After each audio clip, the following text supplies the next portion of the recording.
কিছু মানুষের সাথে তর্ক করা মানে হলো নিজের ব্যক্তিত্বকে ছোট করা। সেটা কি আপনি জানেন? আজ আপনাদের আমি এমন একটা গল্প শোনাবো যেটা আপনাদের শেখাবে কখন চুপ থাকাটা হলো বুদ্ধিমানের কাজ। চলুন তাহলে শুরু করি।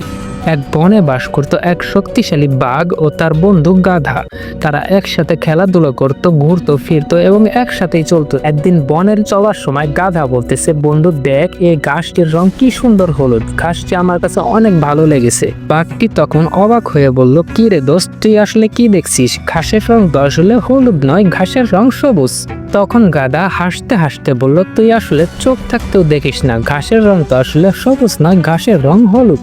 ঠিক এই কথাটি নিয়ে তারা অনেক বেশি ঝগড়া করতে থাকে, কিন্তু কেউই হার মানতে রাজি হয় না। তর্কটা যখন অনেক বেড়ে গেল তখন তারা দুজনেই সিদ্ধান্ত নিল তারা এই বিষয়টি নিয়ে যাবে বনের রাজা সিংহের কাছে। সিংহের কাছে গিয়ে তারা দুজনেই তাদের সমস্যার কথা জানালো। গাধা বলল, মহারাজ, আমি বলতেছি ঘাসের রং হলুদ, কিন্তু বাঘ বলতেছে ঘাসের রং সবুজ, এখানে কে সঠিক? এই কথা শোনার পরে রাজা সিংহ গর্জন করে বলল, এই মূর্খ বাঘ, একে 10 দিনের কারাদণ্ড দেওয়া হোক। এই কথা শুনে বাঘ কান্না স্বরে বলল, মহারাজ, আমি এখানে ভুল কোথায় করেছি? এইবার রাজা সিংহ শান্ত গলায় বলল, হ্যাঁ বাঘ, তুই সঠিক, এটা আমি জানি, ঘাসের রং যে সবুজ এটা আমি জানি।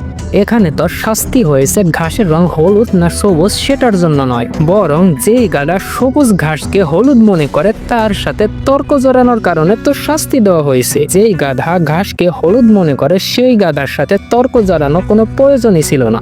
আমাদের সমাজেও এমন কিছু গাধা আছে যারা তাদের নিজের ভুল ধারণার প্রতি এতটাই অনড় যে তাদের সাথে তর্ক করা মানে হলো নিজের মূল্যবান সময় ও শক্তি নষ্ট করা। তাই বুদ্ধিমানরা কখনো তাদের সাথে তর্ক করবে না, বরং তাদের থেকে নিজেকে দূরে সরিয়ে নিবে।